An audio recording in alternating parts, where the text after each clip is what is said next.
I found out about my GF affair with her boss and I'm struggling to cope. Long post. We were a 4-year-old couple in our early 30s, living together without having children. Because she was having difficulties dealing with her feelings and speaking about them, I encouraged her to seek counseling.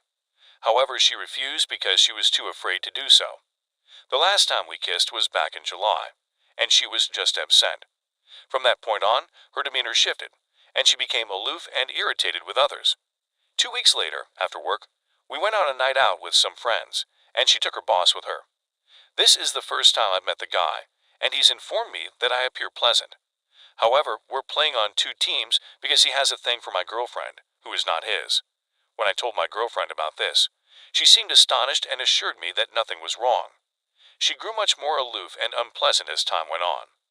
I attempted to communicate with her, but she became enraged and began to gaslight me, alleging that I was hallucinating things. I made the decision to put up more effort and take her out more frequently, but her attention was constantly elsewhere. Then, on our vacation, she informed me that she had not felt anything the previous time we kissed, that she had no desire for me, but that this does not imply that she wishes to end the relationship. We came to the conclusion that we would continue the conversation after the vacation. When we returned home, I realized that she had become addicted to her phone, engaging in more activities that did not include me. I was still in denial about everything. She texted me one Friday to tell me she was going out for a beer with her boss. When questioned, she just responded with, "Do you want me to approach the subject of permission?" It was only a drink after all. She ended her relationship with me 2 days later. I expressed my belief that couples counseling, as well as individual treatment, would be beneficial for us in resolving our differences. She began to have second thoughts about the split and stated that she would seek counseling. When I inquired as to whether she had met anybody, she acknowledged that she had been messaging with her boss a lot. He was flirting with her, which enhanced her self-esteem. He also encouraged her to accompany him on a vacation to Croatia in October, which she accepted. She had no intention of going. I was enraged, but I had faith in her. The next day, after my emotions had cooled, I realized that the tale didn't fit up, so I checked her messenger, which revealed that it had been a full-blown affair. She told her 2 closest pals everything that had happened. For 1 month, they kissed each other a few times and went on multiple dates with one other. They came to an agreement that he would follow her lead and that she would define the boundaries. She was aware that it may be a one-night stand, but she was interested in seeing where it would go. She was the one who set up the dates and kisses. She told her pals that it would be a shame if they didn't have sex, since it would be embarrassing. Honestly, she was actually contemplating accompanying him on that trip. They were having sexual relations in his automobile outside our apartment building and at work. I finally got a romance at work tale, she exclaimed to her pals, expressing how thrilling it is to finally have such a story. My perception of her was destroyed since, during these chats, she acted like a teenager who had just discovered her first crush in her life. They had a date scheduled for the day my aunt passed away, and she complained to her friend that she had to cancel as a result of it.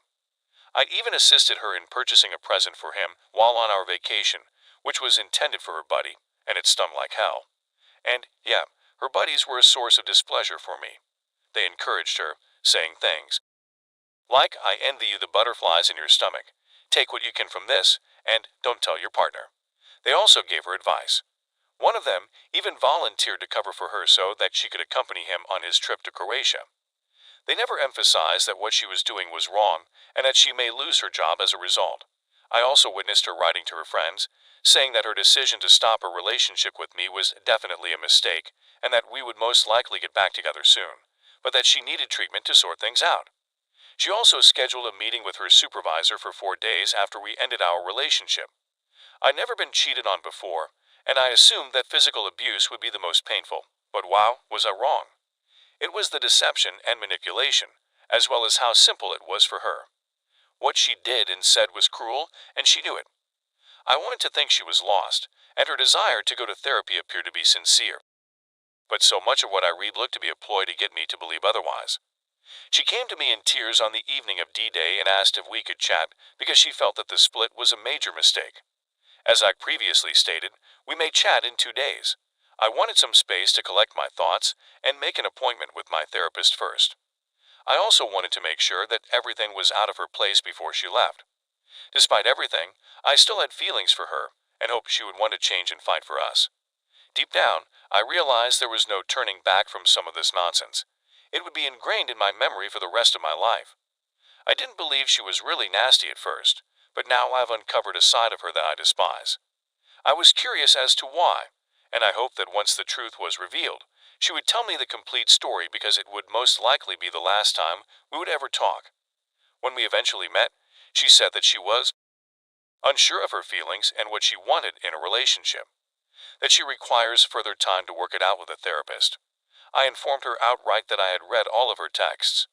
The only reason she didn't tell me was because she didn't want to hurt my feelings or make me feel ashamed, which was a rationalization that just made me more enraged than before. She was supposed to confess once we got back together, but she didn't. I, of course, explained that she did it since she knew I wouldn't want to fix anything afterwards. She became defensive when asked about specifics, and she attempted to make the situation more bearable. She claimed that she had a strong sense of want, and that something was finally happening, but that was ultimately not worth it. She said that some of the things she wrote weren't truly meant by her. She didn't want to spend time with him or go on that trip, and she wasn't even sure whether she liked him at the time of the conversation. I inquired as to why I should trust her rather than my own eyes, and she replied that she had no idea why she had written such obscene material and that she felt ashamed. Her worst mistake in life, she says, and she feels like garbage for having injured me. She also regrets not going to treatment sooner, and she believes I deserve someone better. I was in agreement. She expressed regret. I questioned how she could be so naive as to put her career in danger, and she responded by saying that it was no longer her concern. She informed me that she had scheduled a meeting with him for Friday in order to ask him for a break, so that she could figure out what she wanted. Yes, that's correct. Her expression was filled with remorse. I told her that I was terribly disappointed in her, and that I had no idea who she was anymore. When I asked her, she said that she didn't know either, but that she was determined to find out during her treatment. When I inquired about our situation, she stated that it was most likely unfixable. I concluded by expressing that I don't know whether I'll ever be able to forgive her, and that I hope she gets the answers she seeks via her therapy sessions. After that, I departed. It was the most difficult talk I'd ever had in my life. Ultimately, I did not obtain the answers I desired, and what I did receive was disappointing and disingenuous in its delivery. It bothered me that she didn't tell the truth, even after I challenged her. I'm upset with myself because I had hoped she would want to rectify things, and I'm still catching myself thinking about it, even after a week has passed. This is naive, and I am well aware of it. It's ridiculous that I want to be loved by someone who has caused me so much pain. I'm hoping that these ideas would go away sooner rather than later. I understand that I should concentrate on myself and make improvements in my life, but it's really tough to go on. The fact that the affair is most likely still going on, and she is enjoying her time with someone else, while the corpse of our relationship is still fresh in my mind and heart, makes me feel enraged and envious of her. Dealing with the loss of one's home, one's relationship, and the sense of betrayal may be quite difficult at times. Edit. Wow, thank you so much for all of your answers, candid thoughts, and encouragement. I truly appreciate it. A large number of you urged that I disclose the affair to Human Resources at her workplace, as well as to all of her friends and family members. I understand the reasons behind it, and I've previously discussed it with my therapist over it. She advised me to examine if taking such a step would genuinely benefit me or if it would only exacerbate my predicament. After much consideration, I've determined that doing so will simply add to the drama and tension already there, as well as increasing my attention span on her, which is the last thing I need right now. Getting away from her is the greatest thing I can do right now to heal. I feel better when I don't think about her. I only intend to tell our mutual acquaintances about our breakup when they inquire as to why we are no longer together.